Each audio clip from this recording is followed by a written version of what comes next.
Dan. Well, this is how dedicated we are. We're about 8 o'clock at night in Greystones on a Wednesday, and the light is fading. But we said no, we'll try this. We'll try and see if we can get the light, and we've just about got some light. I'm here with the very beautiful GAYE Edwards. We had been talking. My mistake. I thought it was the 25th. It's actually tomorrow night, the 15th, in the hot spot. Repeal the 8th Amendment meeting. A few talkers, a few interesting opinions on what we must do, and of course you will be one of the people giving one of those talks. It's something very, very dear to your heart. Obviously, you've been involved with for quite a while on this. Yeah, well, my original involvement goes back to 2002 when there was a referendum back then, and I had never envisaged that the 8th would affect me, let alone affect me profoundly.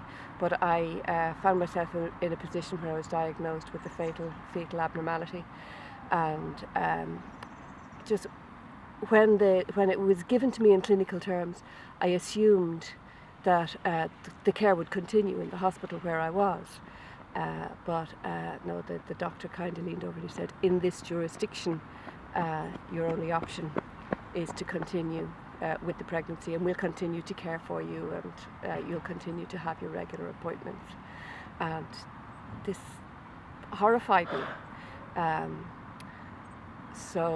But I took the words "in this jurisdiction" to mean that in other jurisdictions there might be an alternative. Right. So using my old cranky old dial-up, Google wasn't even invented in those days. I used a search engine called Ask Jeeves, and another one called Dogpile, and that led me to another jurisdiction where I was cared for better than I could have hoped for. But it was added stress and it was added trauma. You know, at a time when I was on my knees, I had to do things like arrange travel and accommodation and so on. It is quite shocking to me that we as a country, we've come a long way in the last 20 years or so, and you know, now it's the Catholic Church that's on its knees rather than us. There's a sense that we have managed to shake off a huge amount of the black magic and the oppression that was foisted upon us for no good reason other than other people's pleasure or other people's power. And the idea that a woman cannot have this kind of choice, it just baffles me. It's just beyond. And I know that we will look back in time, and it should be already looking back rather than we're still in the middle of it or near the end of it, that we will be embarrassed, and hopefully eventually we'll be able to, you know, sort of forgive ourselves for having, you know, let this go on for so long. It seems, I'm sure and it would be much a stronger feeling for you, it does seem an incredibly backward part of our country that we would still believe that abortion is just not on, basically. Well, certainly what brought me from the person who was telling my story into the activist realm was when I told my story, which was 14 years ago now. I did so anonymously on the advice of the journalists who were helping to spread the word. And it was a flash in the pan, and it had its currency. And I'd like to think that it influenced in some small way the outcome of the referendum in 2002. But then 4 years ago, so 10 years later, 4 women came out with their stories and their faces and their names. And I was embarrassed and ashamed, not of what I had gone through, not of the decisions that I had made, but that I hadn't done enough to prevent them from having to go through it.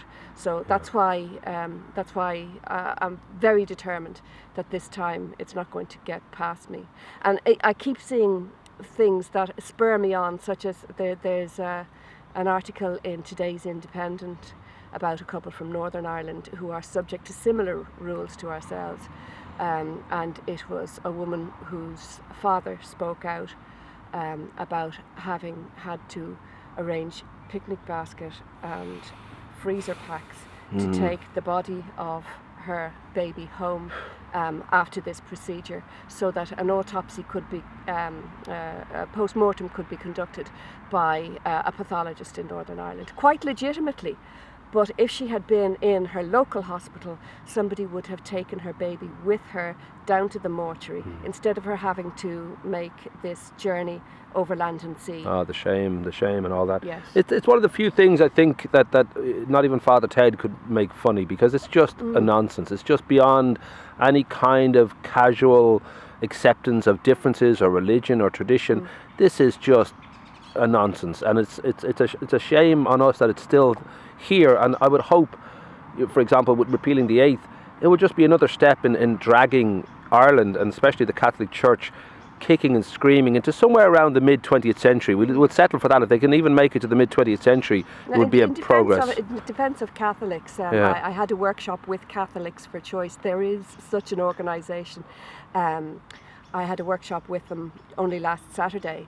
So there's no contradiction between being Catholic and being in favour of choice. Right.